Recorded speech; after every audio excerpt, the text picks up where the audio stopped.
from like already like life is good. I was listening to Brennan Burchard this morning and how he came up with his processes where he just started to observe hundreds and hundreds of people that were like already considered successful, but in their own right. But like inside, something just wasn't ticking. And the rest of the world saw this like successful, happy person, but inside there was this disconnect. And what so connected me with some of our conversations that we've had in the past is your story from hustle bustle, hustle bustle, hustle bustle. Not that we don't hustle bustle, but that you made some significant decisions and choices in life. You created this new thing for yourself. Now you're involved as one of Dr. Ed's biggest mentors and working in something that's totally aligned with who you are, creating product. Like, I just want to know what your story is. I think so many people just need to know and understand that if they're experiencing the voices that are inside saying there's more for you, but it takes a significant leap, they need to hear from people like you. So sure. I mean, if I can, I'm going to let you rip. Yeah, I don't have all the answers. I just know I think we all know our own reality, right? And I know my own journey has been my journey and the things that I've had to learn. And I would do it all over again and still even moving forward. So where do you want me to start? So I think that what I like to just help people go through is I like people to bind in to the transformation. So start where you were in practice before you started into choosing to kind of lock down into the practice that you have now. Where were you with all of that? What was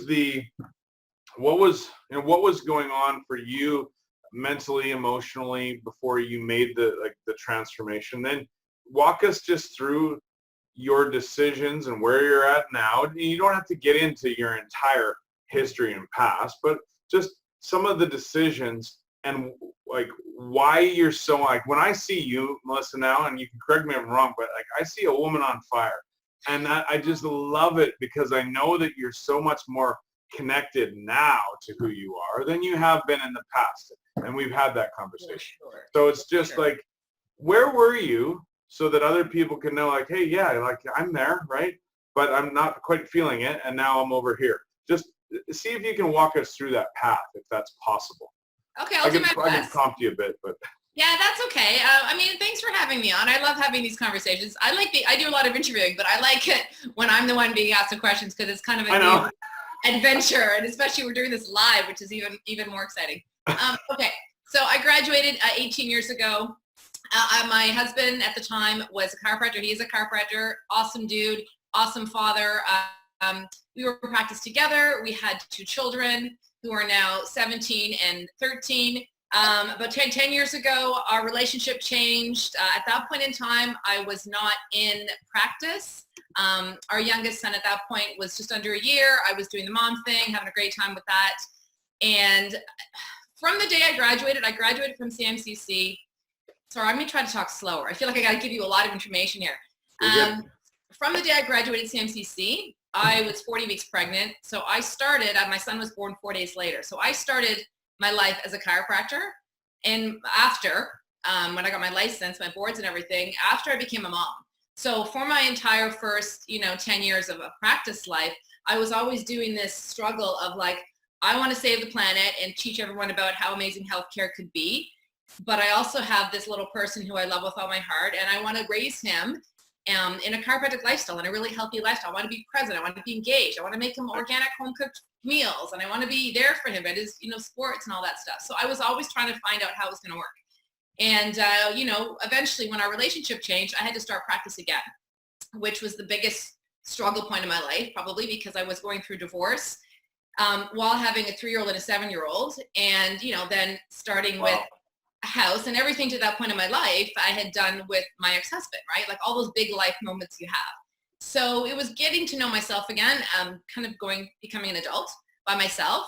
And then, starting a household, my kids, and starting a new business. And at that point, we maintained our partnership as business partners for a few years. So we owned our property. We just became basically, he would come in with his team, and then when he left, I would come in with my team, and it really worked well for a couple of years while I got a chance to start my practice. And after doing that for a few years, I realized it wasn't what I wanted. And this is where I'll try to condense the story. I realized I was running a practice. We had a team of other professionals that were renting space. I was wearing a lot of hats that I didn't love. I was managing a property. I was managing a team. I was managing my kids. And at the end of the day, I would get home as a single mom, and I'm like, this doesn't make me happy. Like, I'm tired. Why the hell are you doing this? Yeah, I'm tired. And, anyone who's running a single household knows, like, parenting is hard enough, when there's just one of you, and when they're young, especially. And then my oldest son played competitive hockey at that time too. So we were running around a lot, managing a household. There was just a lot. And I'm like, what do I want to really do? I love being a chiropractor, and I love being a mom. I don't really want to manage all these other things. So there's the clarity piece for me. I mean, and I didn't hit a point where I was at burnout, or I was, I was stressed and struggling in a lot of different ways. But I didn't have like a pivotal moment. It was sort of a slow, steady, like, this is not working for me. And but that's the nut, though. I think that everybody comes to that pivotal point at a different way or whatever it is. But like I think that whether it's stress or burnout or whatever it is, there's a moment at which we start asking ourselves, what do I want? I think that's the nut of it. So you started asking yourself what you wanted, and you created something really, really cool.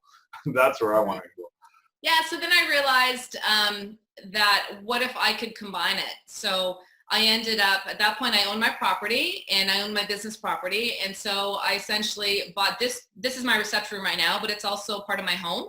So I bought this property 9 years ago and renovated it and made it into my practice, which is in less than 500 square feet. And the front of the house upstairs is our home. So and at that point in time, my kids were 6 and 10, so they needed a lot more care and attention than they need right now. Well, no, they need different care and attention as teenagers. Let's be clear about that. But it was really a way for me to simplify and get back to the core of who I was, which is a communicator, a teacher, a leader in the healthcare space that I wanted to be in my community, and also a mom, right? So I simplified. I stripped all this bullshit.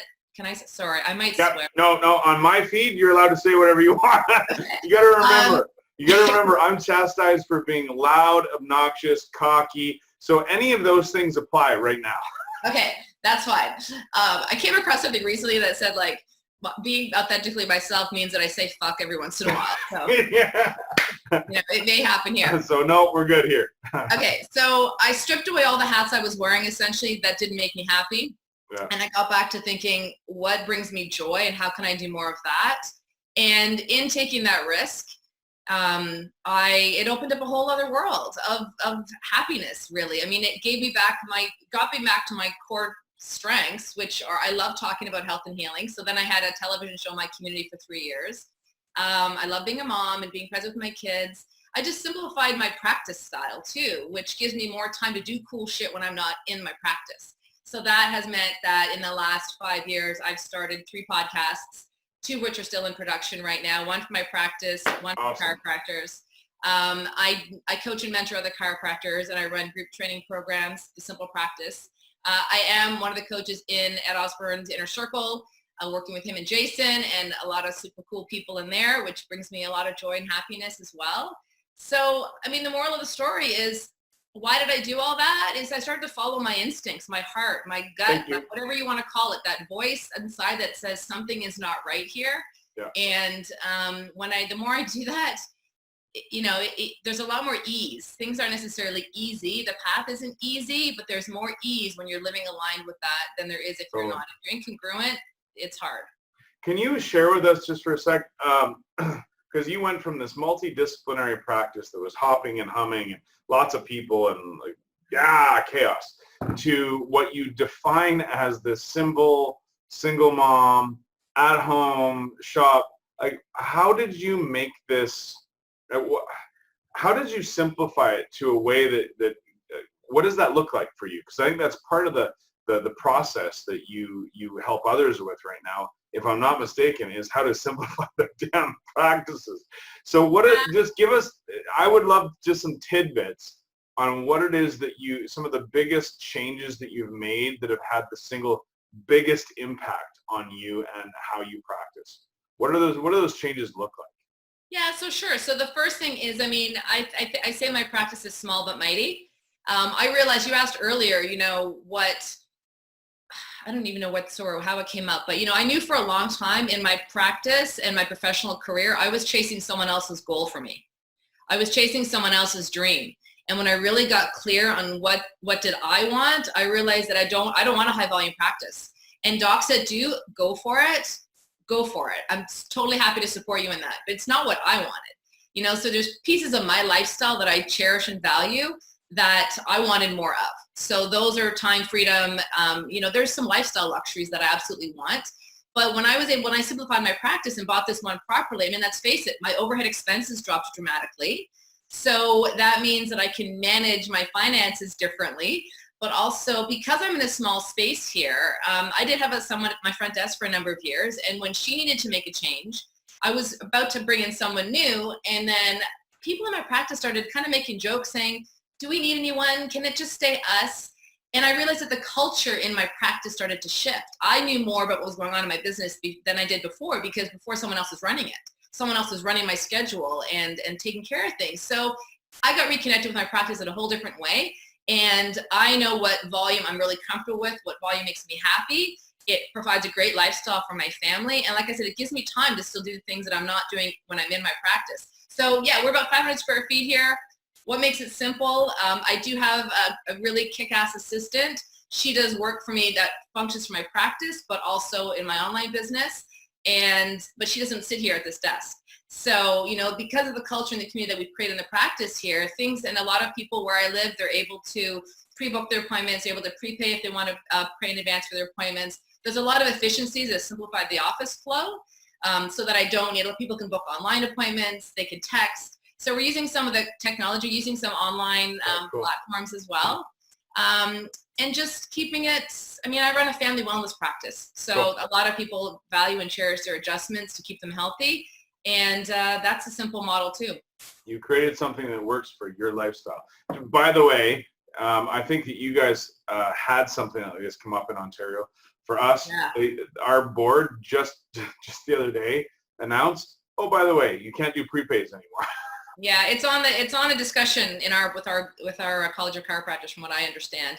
It hasn't changed yet. If that changed, it would affect my practice in some ways, but their value is here for a lot of people. Yeah, and I know the value is there, and it's just you adapt, you modify, you move forwards. I love what you've done with that. There's something so, you say that it's simple. The word simple, maybe not so easy because you're doing a lot of the different pieces, but I love the simplicity of it. It's so attractive.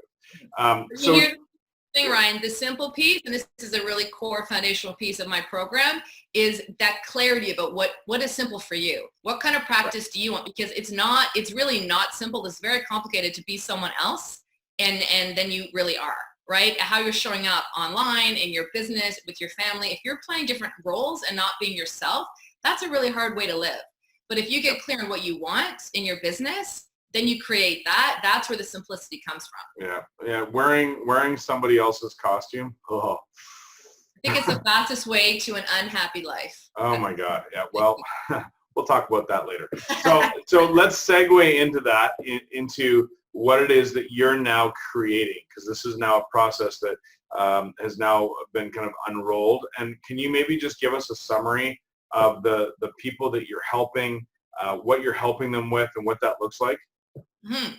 So I have two programs that I run. I do a lot of one-on-one mentoring, coaching kind of work, which I love because it is curated for the people who I'm working with, so whatever their needs are. The Simple Practice is a group training program, and it's 90 days, so it's a 12-week system that we go through. We talk about getting clear on your values, on what you offer, on creating culture, community, on creating an environment. We get into communications and how to simplify them. We teach more about frameworks, than scripting, because again, I think that it needs to sound like you. If you want to really ethically, principally persuade someone to choose your services, There has to be a relationship there. So how do you build that relationship with trust so that, and they like you and they believe in you? So we talk about communication, we talk about marketing and ways to keep it simple. And it's really great. I mean, it's a small group environment, which I love because we have group calls and everyone's connected with each other. And the group builds with every new session that runs through. So we're in our second session right now. The next one is in April.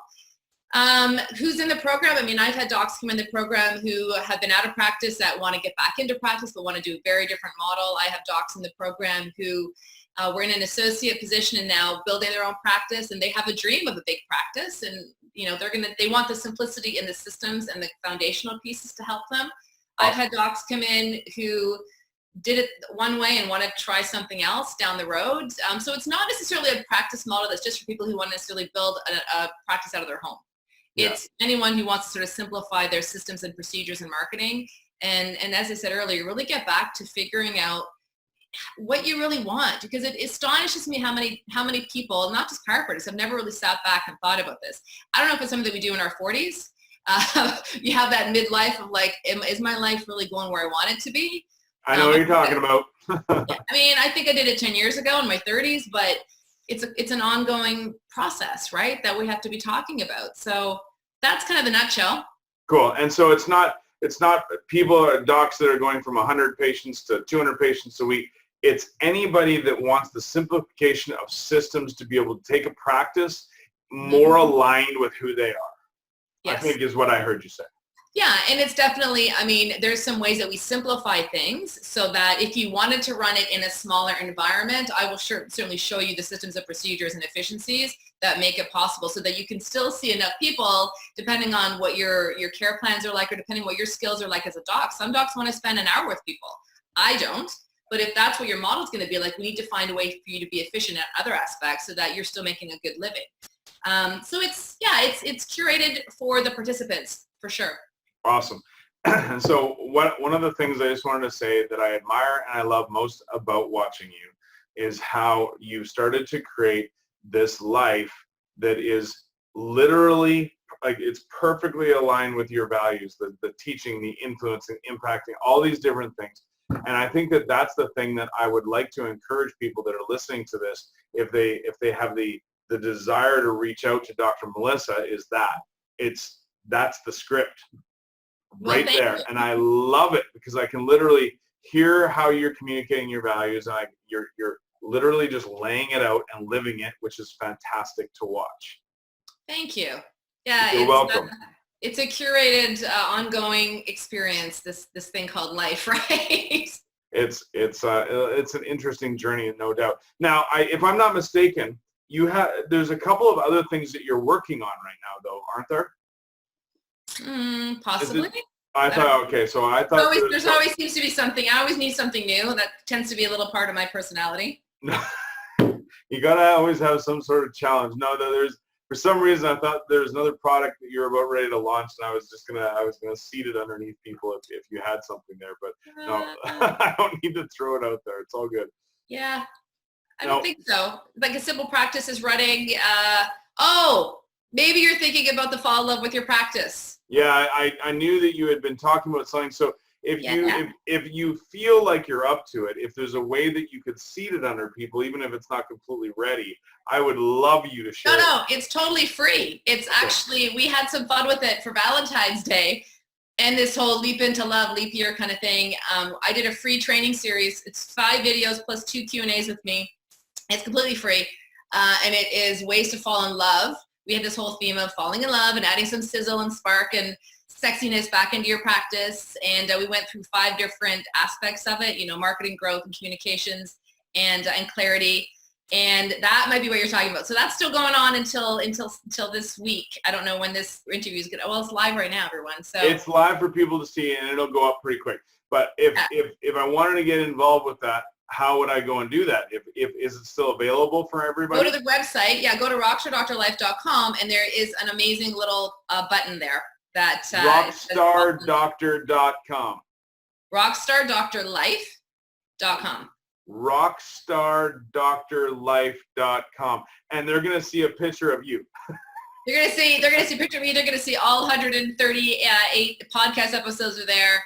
there's there's a picture of me, and then there's like this thing like this, the heart thing, and it's like falling with your practice, and it's a free. They'll link to that there. So awesome, yeah. awesome. Well, listen, I want to just say thank you for coming on and sharing your story, Doc. And I love what it is that you're doing. For me, it's I sit and I'm just watching what it is that you're doing, because I can just see that you're bubbling underneath the skin. It's amazing to watch. So just thank you very, very much. And I appreciate you very much for waiting all day long as we had our time. So usually pretty good with time zones. Today I messed it up, but yeah, my pleasure. It's only 3 hours difference, for crying out loud. It makes a big difference in the end. But anyway, I want to say thank you.